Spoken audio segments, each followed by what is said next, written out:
Hi. I don't know, I hope you recognize this spot, especially if you were in my class last year. We are down at Cub Run Creek, down about a quarter of a mile from Cub Run Elementary. This is one of my favorite places to bring my class. We would come down here and do water quality testing. We would read nature poetry, do science experiments, and just enjoy being outside. We have a lot of great memories here. Or I should say we did.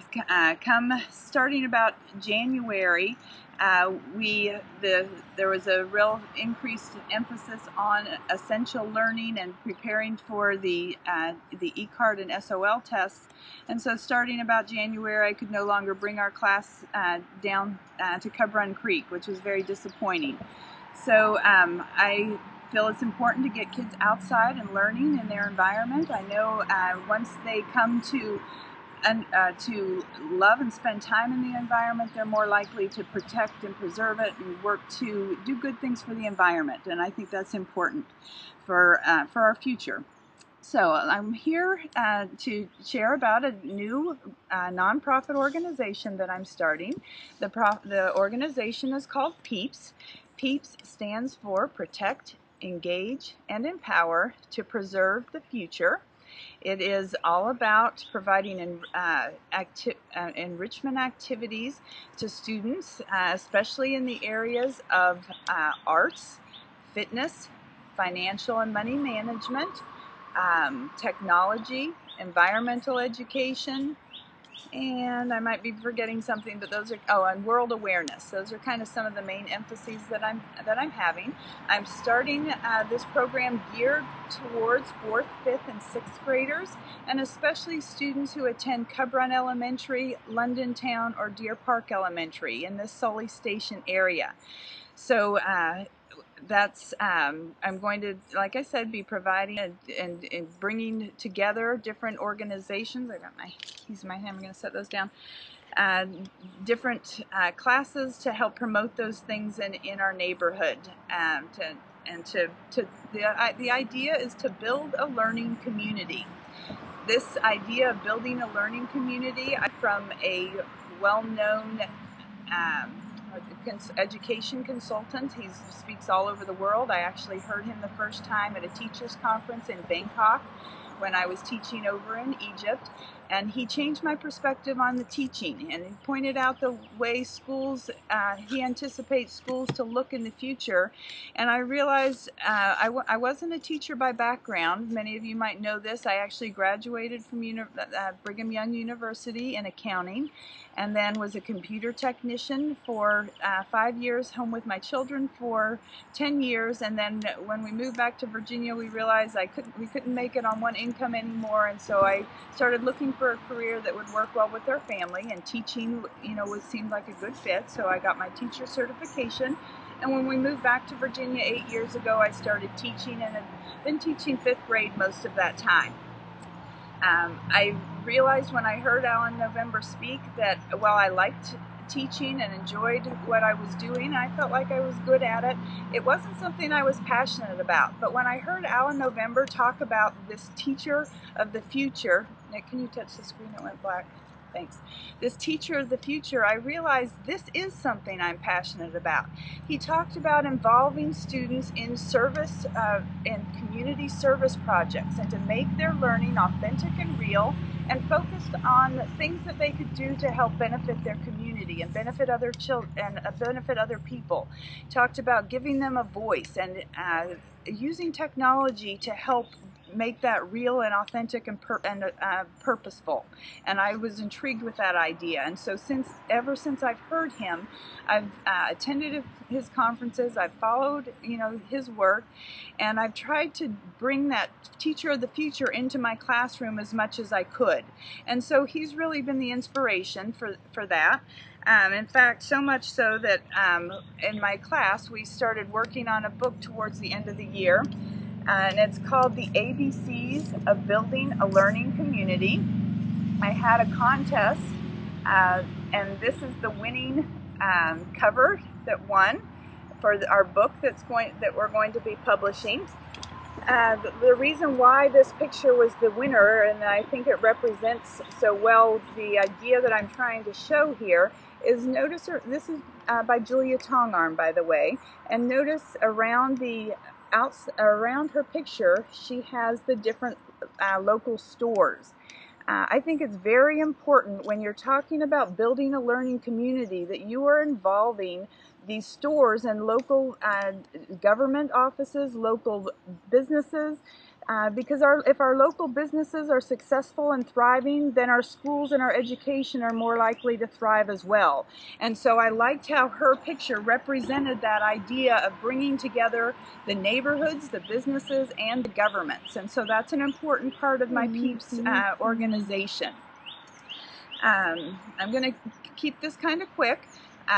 With PEEPs, you will be able to join PEEPs. It's $30 for a member to join. The benefits that come immediately with your $30 is that you will receive access to several computer sites that I have found in attending technology conferences that I feel are very useful and engaging for kids to use to help get their voice out about things that they're learning or finding out about their community. One of those is Globster. It's a secure environment. I'm very conscientious about how to have secure and safe. The first P in PEEP stands for protecting, and that's a very high priority of mine. Glogster is not currently approved by Fairfax County, and yet at all the technology conferences that I go to and in talking with teachers, it is one of the most well-loved websites that teachers use, and it's very engaging to the kids. And so as a nonprofit organization, I'm able to get access to Glogster at a discounted rate, and so I'm able to provide that as a discounted rate to those people who are members of PEEPs.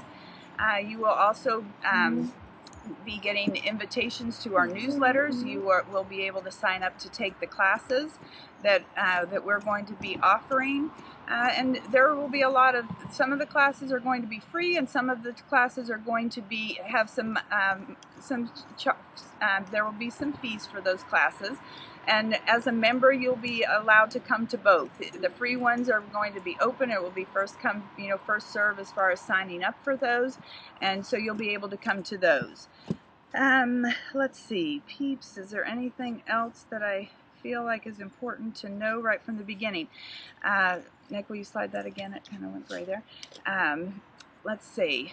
Oh, I guess I'm trying to get this started really quickly, and so I'm putting this video out for you, and I'm hoping that you'll see this and that you'll think this is a great idea. I think this is important for all the children in our community to be aware of this.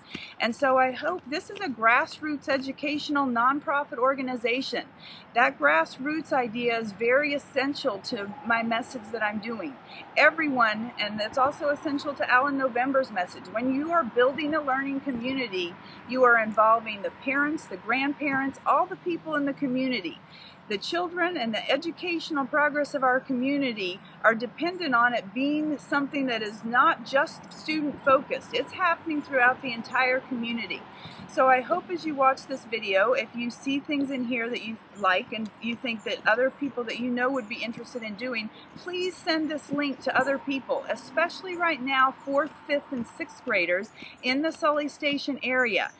We need to get this message out quickly, and we've got the summertime to work on this, and so I really want to, I'm hoping that you'll send this out and not just take this for yourself, but share this message with everyone that you can think of.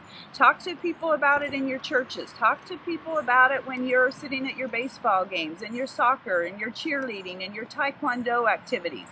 Kids, tell your friends. Get your parents and everybody involved. The more people we have sign up, the more money and funding we have coming in, the more activities and opportunities we can provide. So please tell people about that. Now I've got some videos here. If this is June 29th. 2013. I'm going to start this next week. We're going to be offering 2 to 3 classes in this next week is my plan. One is the Blueberries for Sal / Blackberries for All, which there's a video on this same spot that you can watch and find out more about that project. We'll be picking blackberries down here at Cub Run Creek, and so it's time sensitive. Blackberry season is next week, right around 4th of July. So you need to act quickly, get this message out quickly as well. The second class that we're hoping to have is based on an app called Habits for Life. It's a goal-setting app, and it's an excellent project. And one of our students' older siblings is going to be teaching that, and you'll be able to find out more about that. Her advertisement or promotion for that class should be on this same site. And then I'll probably be doing a class that introduces the Glogster site that I mentioned earlier. Now there will be other things that will be coming with your membership, but we'll keep you posted on our website with more information about that. One other project that I'm going to go and film a quick video about right now is an idea of a micro lending project. One I've ran into a friend, and I'll give a little more information later, but at Giant I've run into, my son Nick has a friend that he played football with, and he is going to be a rising freshman at Westfield this year, and him and his mother she's a single parent, and they're really struggling to find the funds necessary for him to attend the Rose Bowl parade. And so I've got an idea in mind based on a micro lending project, and his funding is needed right away, actually July 1st. And so, like I said, this isn't something that I'm hoping that you'll watch and say, oh, I'll act on that next week. I need you to act today and make a commitment and sign ups and get this message out to people and act quickly. That's all for now. Thanks for listening. I appreciate your time. I appreciate my son Nick as my tech director here filming us. Thanks, Nick. That's his hand you see waving across there. Thank you. Bye.